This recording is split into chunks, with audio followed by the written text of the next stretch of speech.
Kabanata 1251. Namula ang mukha ni Sheila nang magsalita si Severin. Mabilis siyang tumugon sa pamamagitan ng pag-ikot ng kanyang mga mata.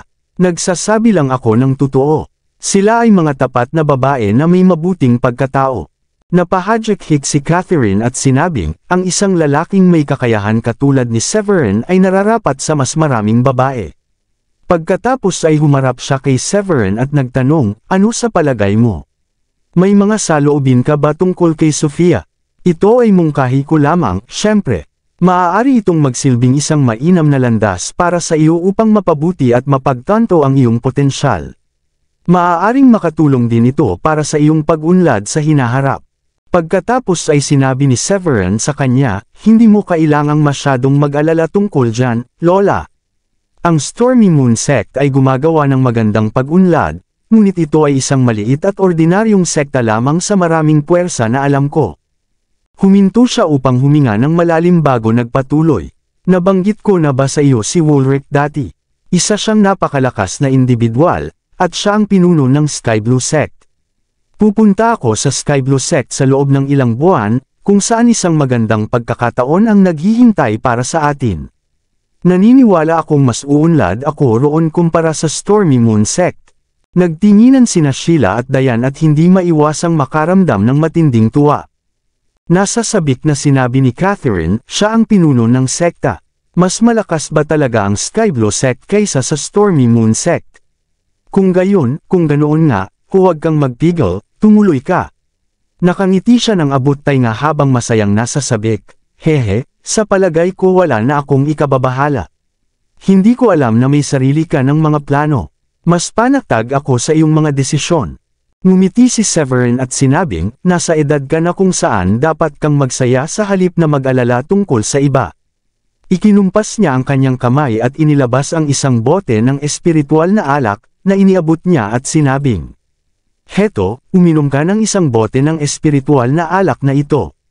Hindi ka maaaring uminom ng marami sa iyong edad, ngunit maaari kang humigop ng kaunti araw-araw. Sapat na ang mga 10 mililitro. Ito ay magpapahaba sa iyong buhay sa isang antas. Si Severin ay kumuha ng 2 bote ng espiritual na alak upang inumin kanina, ngunit natatakot siyang maging sakam ang matandang babae. Kaya naman, nagpasya siyang ibigay na lang ang mga ito sa kanya. Tinanggap ni Catherine ang alak at tumanggo bilang kasiyahan. Dati ay pinagdududahan namin ang paghatol ni Diane, ngunit ngayon ay malinaw na tama ang kanyang pagpili. Walang hanggan ang iyong potensyal. Ngumiti si Severin at sinabing, gabi na. Magpapaalam na ba tayo para makapagpahinga kayo? Hindi pa, matigas na sagot ni Catherine. Hindi pa tayo tapos dito. Pumasok siya sa kanyang silid at lumabas na may dalang kahon. Ano ang laman ng kahon na iyon? Kumunot ang noo ni Sheila, at bahagyang naguguluhan. Binuksan ito ni Catherine at nakita ang 2 gintong pulsaires. Inilabas niya ang mga ito at sinabing, ito ay mga gintong pulsaires na ipinamana ng ating mga ninuno. Hindi ito gaanong mahalaga sa inyong lahat ngayon, ngunit may malaking kahalagahan ito at naging bahagi na ng pamana ng ating pamilya. Plano kong ipasa ang 2 pulsaires na ito sa inyo ni Diane upang ipakita na tinanggap ko kayong 2. Salamat, Lola, sabay na sabi ni Sheila at Diane habang nagtitinginan. Nakakamangha ang ganda ng pulsaires na ito. Hinangaan ni Sheila ng mabuti ang pulsaires at natuklasan na ang ilang bahagi nito ay may kakaibang matingkad na kinang. Ang malabituing pirasong ito ay madaling makaagaw ng atensyon ng mga makakakita rito. Tiningnan ni Severin ang 2 babae at nagbiro. Magaganda ang mga gintong pulsaires, pero mas gaganda ang mga ito sa palso ng 2 kong magagandang babae. Agad na inikat ni Diane ang kanyang mga mata kay Severin at sinabing, mas nagiging maayos ka nang magsalita ngayon, di ba? Sige, gabi na. Dapat na kayong lahat ay bumalik at magpahinga, nakangiting sabi ni Catherine. Lumabas silang 3 sa villa ni Catherine at tumungo pabalik sa kani-kanilang mga tahanan. Nang maglakad si Severin papunta sa pasilyo ng 2 palapag, tiningnan niya ang 2 babae at bahagyang ngumiti.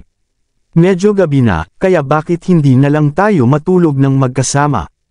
Ayokong magselos kayong 2 kung pipiliin kong matulog kasama ang isa't isa. Mabuti naman kung patas lang. Agad na sabi ni Dayan, "Ha? May kutob ka. Malas mo, plano kong mag-ensayo ng mabuti ngayong gabi. Natulog ka sa kwarto ko kagabi, kaya sa kwarto niya ka ngayong gabi matutulog." Pagkatapos ay mabilis siyang tumakbo papunta sa kwarto niya at nilock ang pinto pagkasabi niya, na para bang takot siyang madamay ng sobra kay Severin. Ayan na nga, ang mabilis na pagtakas ni Dayan ay nag-iwan kay Sheila na nakasimangot. Tiningnan ni Severin si Sheila at sinabing may masamang ngiti, "Hulaan mo sa kwarto mo ako matutulog ngayong gabi, Sheila." Nakangiti si Sheila ng alanganin at sinabing, "Sige. Pero huwag na tayong gumawa ng iba pa, okay?" Ipinalibot ni Severin ang braso niya sa baywang niya at sinabing, "Hindi masaya. Hindi ba't sinabi mong kakapit ka sa akin na parang koala habang buhay?" Kinarga ni Severin si Sheila at pumasok sa kanyang kwarto. Samantala, nakahiga si Sofia sa kama ng nakangiti habang inaalala ang mga sandali nila ni Severin kaninang gabi. Nag-inuman sila sa restaurant at masayang nakipagkwentuhan dito. Lumawak ang kanyang ngiti nang maisip niya ang gwapong ngiti ni Severin. Mabilis siyang umiling at sinabi sa sarili, "Nako, ano ba itong iniisip ko? Abay siya, anak ako ng pinuno ng sekta.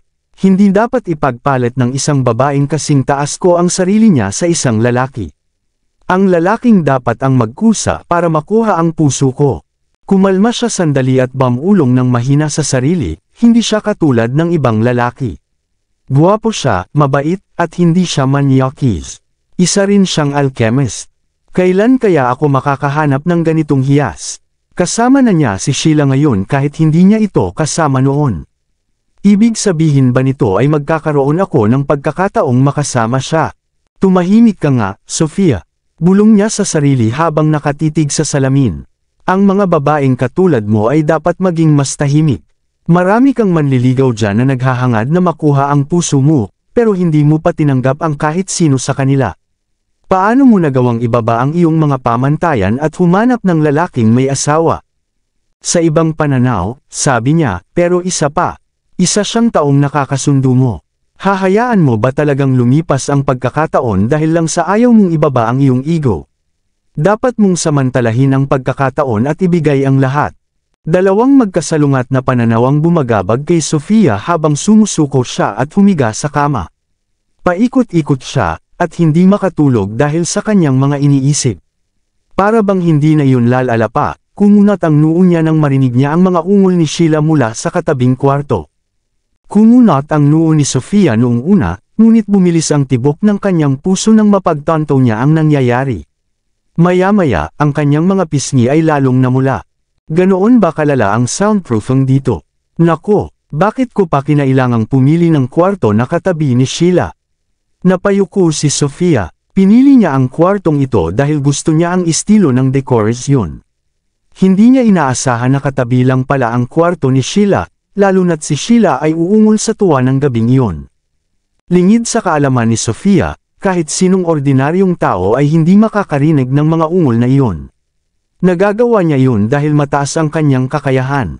Ang kanyang mga mata at tainga ay mas malakas kumpara sa karamihan ng mga ordinaryong tao, kaya naman malinaw niyang naririnig ang lahat. Mabagal na lumipas ang oras, at pakiramdam ni Sofia ay lalong nahihirapan siyang makatulog. Hindi niya napigilan ang sarili na mag-isip ng magulo. 10 minuto ang lumipas, at sinubukan ni Sofia na huwag itong isipin habang nakaupo sa kama. Mahina niyang sinabi sa sarili, ayos lang. Malamang matatapos din ang mga ito. Gayunpaman, lumipas ang isa pang kalahating oras, at nauubos na ang pasensya ni Sofia. Malakas pa rin ang mga ungol kahit isang oras na ang lumipas. Sa wakas ay nakahinga na siya ng maluwag ng hamina ang mga tunog pagkatapos ng 2 buong oras. Pumasok siya sa banyo at naghugas ng mukha gamit ang malamig na tubig. Pagkatapos, bumalik siya sa kama at hindi namamalayang nakatulog dahil sa pagod na dumagsa sa kanya. Kinabukasan, naghugas siya pagkatapos bumangon sa kama at nagkataong nakasalubong niya si Severin pagkatapos lumabas ng kwarto. Kumusta, Severin? Sinulyapan siya ni Sofia na may medyo kakaibang ekspresyon. Sa kanyang isipan, nagulat siya nang makita kung gaano pa rin kasigla ang hitsura nito sa umaga kahit na matapos ang isang buong gabing gawain. Ngumiti si Severin, kumuha ng isang maliit na bote ng porselana, at iniabot ito sa kanya.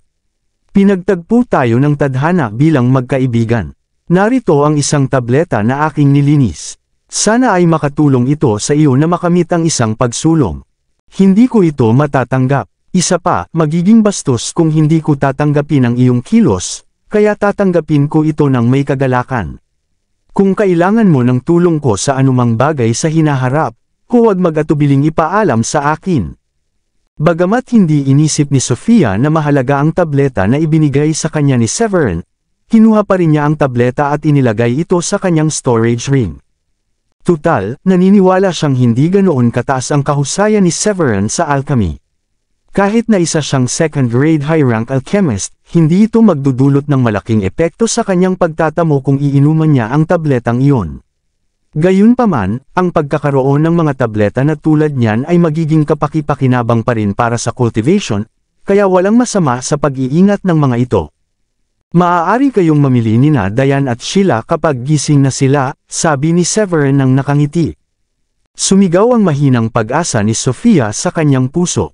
Inaasahan niyang sasama si Severin sa kanila sa pamimili, ngunit ang tono ng pananalita ni Severin ay nagpapahiwatig na hindi ito pupunta. Ngumiti siya ng alanganin at sinabing, sige, dapat kang mag-focus sa iyong trabaho. Gugugulin ko ang aking araw kasama sina Sheila at Diane. Tumanggaw siya at bumaba na siya. Biglang naisip ni Severin habang tinitingnan siya mula sa likuran, at nagpasya siyang ipaalala sa kanya, huwag mong sabihin kahit kanino na binigyan kita ng tableta.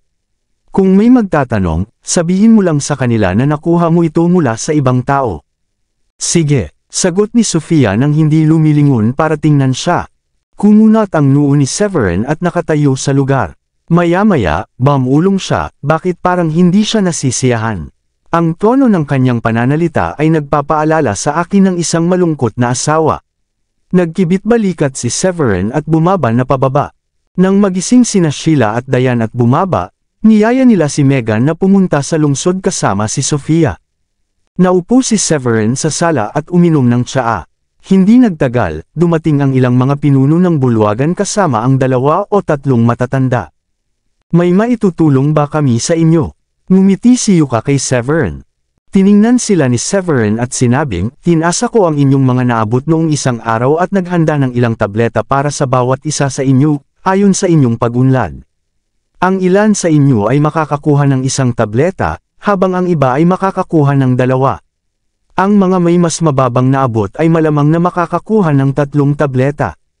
Pagkatapos ay ikinumpas ni Severin ang kanyang kamay at kumuha ng 8 maliliit na bote sa mesa. Ang mga pangalan ng bawat tao ay nakasulat sa mga bote. Sige at inumin niyo ang isa na may pangalan niyo. Ang mga tableta na ito ay makakatulong sa inyo na makarating sa antas ng 9 na mandirigmang hari. Malamang naaabutin ng 1 o 2 buwan para sa mga may mas mataas na naabot upang makamit ito, habang ang mga may mas mababang naabot ay maaaring mga ilangan ng kaunting mas matagal. Huwag niyong kalimutang ipaalam sa akin kapag nagtagumpay na kayo sa paggawa ng isang tagumpay, sabi ni Severin muli. Napaka mapagbigay mo, Supreme Leader. Maraming salamat. Nanginginig na sabi nila, habang pinapanood ang tableta na ibinigay ni Severin.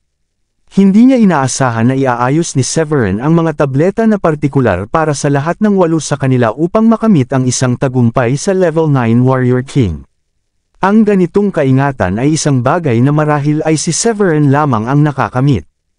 Ngumiti si Severin at sinabing, naghanda rin ako ng ilang tableta na ibibigay niyo sa inyong mga nakatatanda o tagapagtanggol.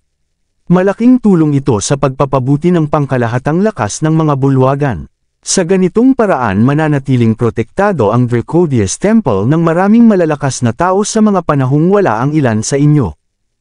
Maraming salamat sa lahat ng sumusubaybay. Please subscribe and follow my YouTube and Facebook channel, Filipino Novel. Maraming salamat po. Kabanata 1255. Napakabait at maalalahanin ninyo sa amin sa buong panahong ito, bulalas ni Gracie nang may emosyon. Tinulungan sila ni Severin na makarating sa antas ng 9 na mandirigmang hari para lamang makumpleto ang kasunduan niya kay Woolrich at makuha ang mga benepisyong iniaalok sa kanya. Hindi na niya kinailangang gugulin ang lahat ng oras at lakas na iyon para pinuhin ang mga tableta para sa iba pang miyembro ng mga bulwagan. Naantig sila sa kanyang pag-aalaga sa kanilang kapakanan. Tutal, ang kanilang mga nakatatanda at tagapagtanggol ay gumugol ng malaking bahagi ng kanilang oras, pagsisikap, at kabataan upang paunlarin ang kani-kanilang mga bulwagan sa kanilang kasalukuyang estado. Kailangang bigyan ng papuri kung saan ito nararapat. Kumuha si Severin ng ilang tableta pa at ipinamahagi ang mga ito sa lahat. Ang bawat bulwagan ay nakatanggap ng 30 tableta, ito ang resulta ng pagpino ni Severin sa mga ito sa kanyang libreng oras. Pagkatapos ipamahagi ang mga tableta, tumayo si Severin at iniunat ang kanyang baywang. Natutuwa ako na sa wakas ay naipamahagi ko na ang mga tableta sa inyong lahat. Kayo at ang inyong mga miyembro ay makakapagpabuti ng husto ngayon. Nakakalungkot lang na ang storage ring na ito ay hindi na naglalaman ng maraming materyales na angkop para sa isang alchemist na tulad ko. Hindi inaasahan, nagkatinginan sina Larry at ang iba pang mga hallmaster. Pagkatapos ay humakbang si Rachel at iniabot ang isang storage ring kay Severin. Nakangiti niyang sinabi, narito ang ilang materyales na hiniling namin sa aming mga disipulo na hanapin, kolektahin, o ibid sa mga auction house. Maraming spiritual herbs sa loob, kaya dapat ay sapat na ang mga ito para tumagal pa ng matagal. Huminga muna si Rachel bago sinabing, pero ang mga herbs na ito ay kadalasang first grade at second grade. Ang mga third grade ay napakabihira at mahirap hanapin. Mayroong humigit kumulang 20 ang third grade herbs dito. 15 sa mga ito ay low rank, habang 5 ay medium rank. Tumango si Severin nang makahinga nang marinig niya iyon. Nagliwanag ang kanyang mga mata nang sumilip siya sa storage ring. Walang duda na maganda ang mga halamang espiritual na nasa ikatlong baitang, ngunit gayon din ang daan-daang halamang espiritual na nasa ikalawang baitang at unang baitang na nakapaloob dito. Napakasaya niyang ngumiti at sinabing, sapat na ito. Hindi madaling makahanap ng mga halamang espiritual na nasa ikatlong baitang, lalo na sa isang sekular na mundo. Gayunpaman, nakahanap ang inyong mga nasasakupan ng napakaraming bilang ng mga ito. Nakikita kong lahat ay nagsikap ng husto para mahanap ang mga ito. Maraming salamat sa lahat ng inyong pagsisikap. Magaan na ngumiti si Larry at sinabing, napakaingat din nila. May tendensya kaming gantimpalaan ang mga nakakalap ng maraming halamang espiritual. Mas marami silang kontribusyon, mas maraming gantimpala ang kanilang matatanggap. Ganoon talaga ang mundo. Tumango si Severin. Mabuti iyan. Kung maitakda nyo ang gantimpala ng isang tableta sa isang tiyak na bilang ng mga halamang espiritual na nasa unang baitang na nasa katamtamang ranggo, mas magiging motibado ang lahat na gumawa ng isang mahusay na trabaho. Oo, ganoon namin naisip ang aming kasalukuyang plano. Si Madam Gracie ang naglabas ng planong ito. Napaka-epektibo nito, at tila lahat ay lubos na tumatanggap dito. Tumayo si Mick at nakangiting sinabi. Siya nga pala, ang ating Serpent Hall ay umuunlad ng husto kamakailan, at maraming tao ang nakatuklas na ang lahat ng 8 bulwagan natin ay nasa ilalim ng iisang organisasyon. Nakatanggap kami ng maraming aplikasyon mula sa mga nais sumali sa amin, at ilan sa mga aplikanteng iyon ay mga mahuhusay na individual na may mataas na kakayahan. Hindi ako sigurado kung kailangan ng Draco Deus Temple ng karagdagang tauhan, kaya naisip kong mas mabuting hilingin ko sa iyo kaysa lumampas sa aking autoridad at sabihing oo, sabi ni Rachel.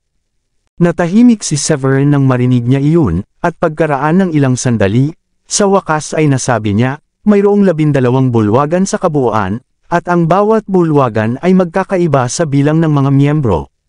Ang ilan, tulad ng Canis Hall, ay walang ganoon karaming miyembro, ngunit ang kabuuang bilang ng mga miyembro mula sa lahat ng 4 na bulwagan ay umaabot sa isang malaking halaga. Hindi natin kailangang mag-recruit ng mga bagong miyembro sa ganito kalaking saklaw. Pagkatapos ay huminto si Severin para bigyang diin bago idinagdag, ngunit hindi rin natin maaaring tuluyang ihinto ang pag-recruit ng mga bagong isipan. Iminumungkahi ko na ang Canis Hall at Taurus Hall ay tumanggap ng mga bagong miyembro ngunit sa mas maliit na saklaw.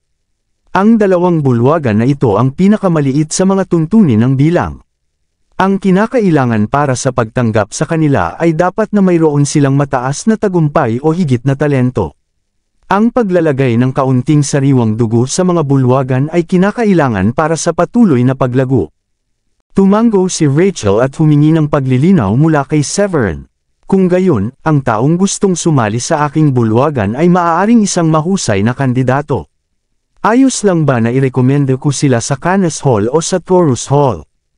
Siyempre naman, ngumiti si Severin. Ayos lang basta matugunan nila ang mga kondisyon. Kayo na ang bahala.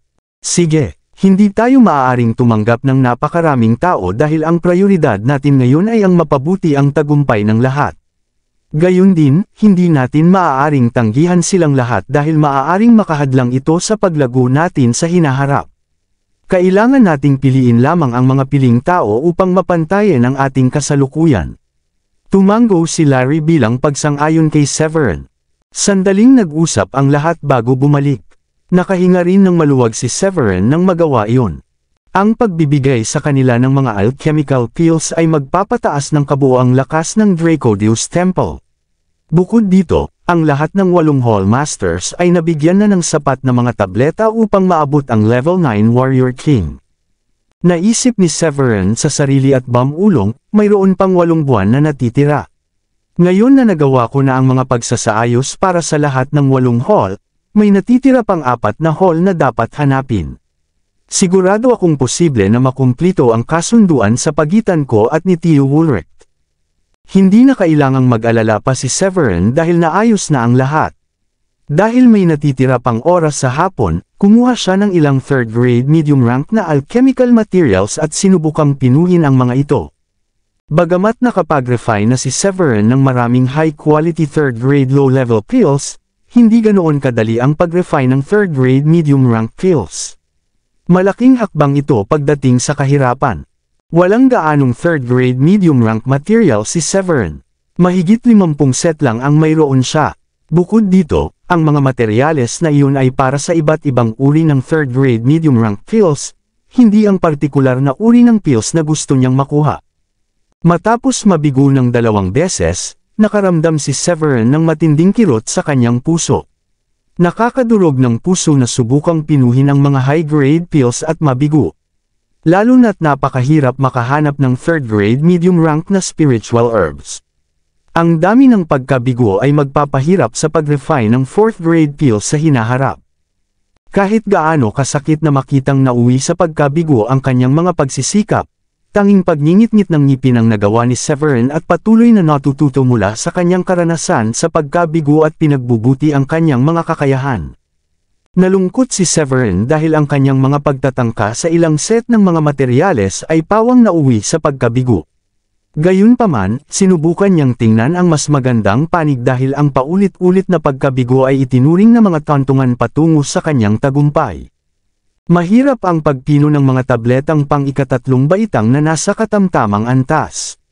Mas maraming beses na akong nabigo kaysa sa aking pag-unlad. Kumuha si Severin ng isa pang set ng mga materyales.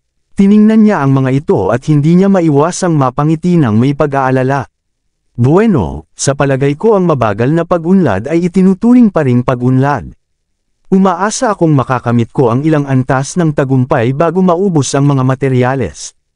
Pagkatapos ay sinabi ni Severin sa kanyang sarili na iwasan ang labis na pag-iisip. Pagkatapos ay muling naghagis ng spring sa alchemy furnace at nagpatuloy sa kanyang pagpino. Sinundan niya ang proseso ng paunti-unti ng maingat. Malapit ng mag-alas 4 ng hapon, at sa wakas ay nakauwi na ang mga batang babae pagkatapos ng isang araw sa lungsod. Nang tumuntong si Megan sa sala, agad siyang humiga sa sofa at nagreklamo. Hindi ba kayong tatlo pagod matapos mamili ng buong araw? Masakit na ang mga paa ko sa paglalakad, pero mukhang marami pa kayong enerhiya. Ngumiti si Sheila at sinabing, dahil hindi ka masyadong nagsasanay. Isa ka lang level 1 Grandmaster. Hindi mo maihahambing ang sarili mo sa amin, dahil Profound Master na kami. Kaunting paglalakad lang ay hindi kami mapapagod. Tiningnan niya si Sofia at sinabing, sa kaso ni Miss Sofia, ang isang buong araw na pamimili ay malamang na parang isang maikling paglalakad lang para sa isang taong may kakayahan katulad niya. Ngumiti si Sofia at sinabing, nagmamalabis si Sheila, pero tama siya sa sinabi niyang hindi naman ako ganoon kapagod. Pagkasabi niyan, naamoy ni Sofia ang isang bagay at nagtanong, mabango naman. Ano kaya iyon? Ngumiti si Dayan at sinabi kay Sofia, siguro abala na naman si Severin sa paggawa ng alchemy. Ginugugol na niya ang lahat ng libreng oras niya sa paggawa ng mga bagay-bagay. Dagdag pa ni Sheila, sa totoo lang, sa tingin ko ay gwapo talaga siya kapag abala siya sa pagpino ng alchemy. Ang mga lalaki ay mukhang napakagwapo kapag nakatuon sila sa isang bagay. Namula si Sofia at gusto sanang itanong kung kasing gwapo rin ba ni Severin noong nakatuon siya sa pakikipagtalik kay Sheila noong nakaraang gabi, ngunit nagpasya siyang huwag na lang sa huli. Bahagya siyang ngumiti at sinabing, marahil doon nakakahanap ng kagalakan ang isang alchemist. Hindi natin mararanasan ang ganoong bagay kahit gusto natin. Kumunot ang noo ni Dayan at tinanong si Sofia, hindi ba sapat ang taas ng iyong antas ng kakayahan para matuto ka ng alchemy? Nakangiting sabi ni Sofia, ang alchemy ay nangangailangan ng talento. Nangangailangan ito ng katatagan ng loob na hindi kayang linangin ng isang ordinaryong tao, at ito ay lubos na nakasalalay sa personalidad ng isang tao. Ang mga taong walang pasensya na tulad ko ay hindi angkop para sa mga ganitong bagay. Kahit na sapat ang lakas ng aking mga kakayahan sa pag-iisip, ang alchemy ay may napakataas na antas ng pagkabigo. Magiging malaking pag-aaksaya ito ng mga materyales kung susubukan kong gayahin ito. Pagkatapos ay huminto sandali si Sofia bago nagpatuloy, bukod pa rito, kung ang alchemy ay sapat na madaling matutunan para sa lahat, kung gayon ay mas marami sanang alchemist sa paligid. Tumango si Dayan bilang pagsang-ayon. Oo, ang pagiging isang alchemist ay kapaki-pakinabang sa maraming tao. Tumango si Sofia bilang pagsang-ayon. Maraming sekta ang handang ibigay ang lahat para makuha ang mga henyo sa alchemy at mga alchemist na may mataas na kahusayan. Tutal, ang mga tabletang kanilang nililinis ay may napakagandang epekto sa mga mandirigmang hari, at maging sa mga nasa antas ng mga mandirigmang emperador. Gayunpaman, mahirap maging isang alchemist, at mas mahirap para sa isang alchemist na makagawa ng mga tagumpay. Tumigil si Sofia, maraming tao ang nauuwi sa paggawa ng second grade low rank o second grade high rank. Ang pag-angat pa lalo ay napakahirap.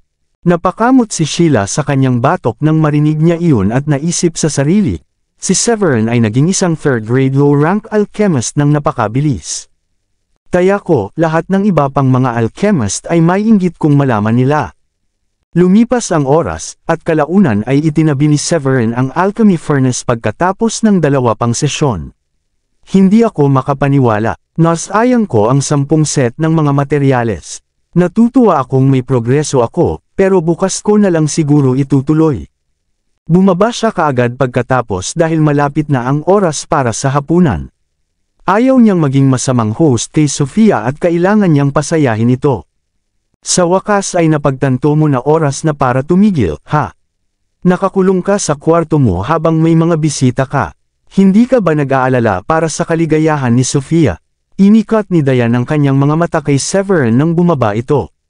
Nakangiti si Severin ng alanganin at sinabing, wala akong pagpipilian. Hindi na mabawi ang nawawalang oras. Hindi ko maaaring hayaang mahuli ang aking mga kasanayan sa alchemical. Pagkatapos ay tumingin siya kay Sofia at sinabi rito, pasensya na talaga, Miss Sofia. Madalas akong maging abala halos araw-araw, kaya sana ay mapatawad mo ako sa hindi ko pag-aalaga sa iyo ng mas madalas. Ngumiti si Sofia at sinabing, huwag kang mag-alala. Sinamahan ako ni Dayan at Sheila, at nag-enjoy ako sa pamimili ngayon. Matagal-tagal na rin mula noong huli akong lumabas ng ganito. Marami rin akong biniling gamit. Ngumiti si Severin at sinabing, sige, kumain na tayo ng hapunan. Agad na sinabi ni Megan, sige. Siya nga pala, pwede bang sumama si Benjamin? Sabi niya gusto niyang humingi sa iyo ng mga payo tungkol sa alchemy kapag may oras ka. Tumango si Severin, sige, siya ang magiging bayaw ko kapag pinakasalan ka na niya, at magiging isang malaking pamilya tayong lahat. Malugod siyang tinatanggap na kumain ng hapunan kasama natin. Ngumiti si Megan at sinabing, kumain tayo ng hapunan sa food street. Tatawagan ko siya at pahihintihin siya roon. Masayang lumabas si Megan at tumawag. Naalala lang ni Severin si Benjamin matapos banggitin ni Megan ang pangalan nito. Hindi niya maiwasang bamulong sa sarili, si Benjamin ay isang mahusay at masipag na tao. Nagtataka ako kung bakit hindi siya pumupunta rito kamakailan. Siguro malalaman ko kung gaano na siya kaunlad simula nang dumating siya. Pagkatapos ay sinabi ni Diane, hindi ko inakalang maaalala mo ang iyong apprentice. Akala ko nakalimutan mo na ang lahat tungkol sa kanya. Ang kanyang pag-unlad ay maayos, o iyon ang narinig ko. Sinabi sa akin ni Megan ilang araw na ang nakalipas na siya ay naging isang first-grade high-rank na alchemist. Malamang ay sinusubukan na niya ang pagpino ng ilang second-grade low-rank fills. Tiyak na nakaranas siya ng ilang mga hadlang, kaya gusto niyang humingi ng payo sa iyo. Hindi napigilan ni Severin ang kanyang pagkagulat nang marinig niya iyon. Ang galing! Natutuwa akong marinig na bumubuti na siya. Nahigitan ni Benjamin ang inaasahan ni Severin dahil sa kanyang mabilis na pag-unlad at mahusay na nasiyahan sa mga turo ni Severin. Mabilis siyang nakarating sa isang alchemist na may mataas na ranggo sa unang baitang at sinubukan na niya ang pagiging isang alchemist na may mababang ranggo sa ikalawang baitang. Hindi nagtagal ay dumating sina Severin at ang mga kababaihan sa pinag-uusap ang restaurant, at naghihintay na sa kanila si Benjamin sa labas. Nang makita niya si Severin at ang iba pa na papalapit, agad siyang lumapit at binati sila. Ipinakilala ni Megan si Sofia kay Benjamin. Ito si Sofia, ang babaeng binanggit ko sa iyo kahapon. Isa siyang disipulo ng Stormy Moon Sect. Ngumiti si Benjamin at sinabing, "Kumusta Miss Sofia? Maraming magagandang bagay ang sinabi sa akin ni Megan tungkol sa iyo kahapon." Nabanggit niya na ikaw ay isang napakagandang babae na napakataas ng kanyang naabot. Isang karangalan para sa akin na makasama ka ngayong gabi sa piging. Magalang na sumagot si Sofia, hindi na natin kailangan ng formalidad. Kasintahan ka ni Megan, kaya halos bahagi ka na ng kanyang pamilya.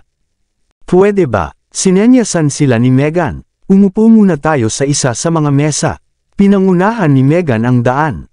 Hello, Madam Megan. Agad na yumuko ang dalawang babae sa pinto nang may paggalang kay Megan. Medyo nagulat si Severin nang marinig niya iyon. Nagtanong siya, tinawag ka ba nila na Madam Megan? Tinaas ni Megan ang isang kilay at sumagot, anong problema? Hindi ba nila ako pwedeng tawagin ng ganoon? Ngumiti lang si Diane habang ipinaliwanag niya kay Severin. Ang restaurant na ito ay pagmamayari ng mga Shanahan. Sa halip na hayaan si Megan na umupo lang at walang gawin, mas mabuting gugulin na lang niya ang kanyang oras sa pag-aalaga sa restaurant na ito. Marami tayong ari-arian. Medyo elegante ang decoration dito, hindi ba? Napangiti si Megan nang may pagmamalaki. Maganda ang lokasyon nito, at hindi naman masyadong mahal para sa karamihan. Maayos naman ang takbo ng negosyo. Inakay na ni Megan sina Severin at ang iba pa papasok. Ngumiti si Severin at sinabing, dahil ito ang restaurant ninyo, ipinapalagay kong kayo ang magbabayad para sa hapunan ngayong gabi. Siyempre, bayad ito, sabi ni Megan. Pampublikong gastos ito, sa isang banda, kaya maaari akong mabayaran muli mamaya.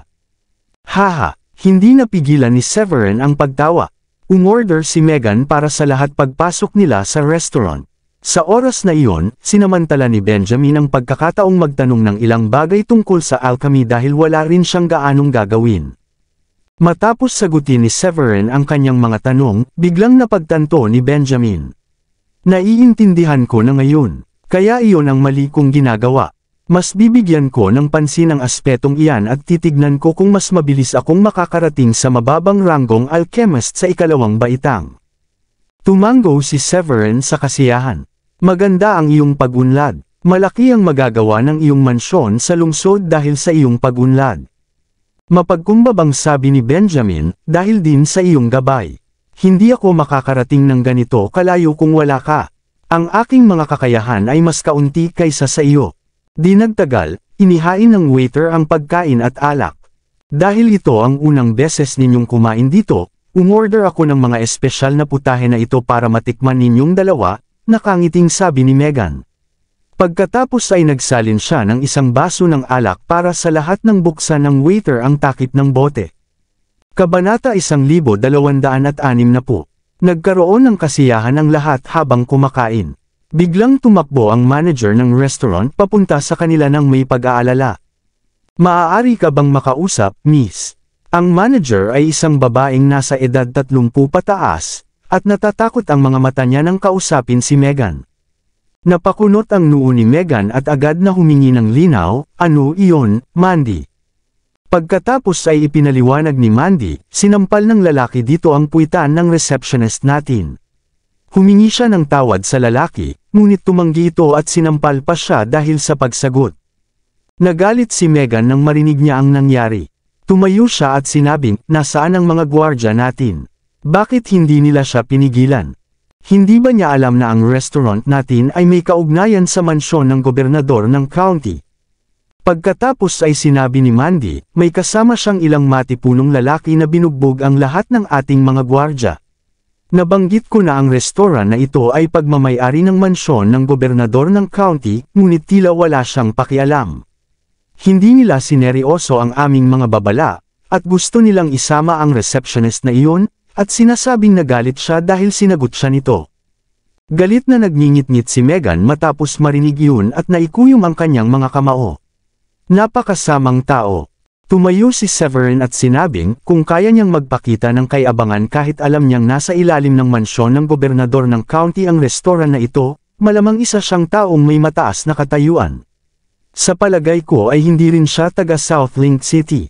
Nakasimangot si Mandy at sinabing, "Hindi ako masyadong sigurado tungkol dyan.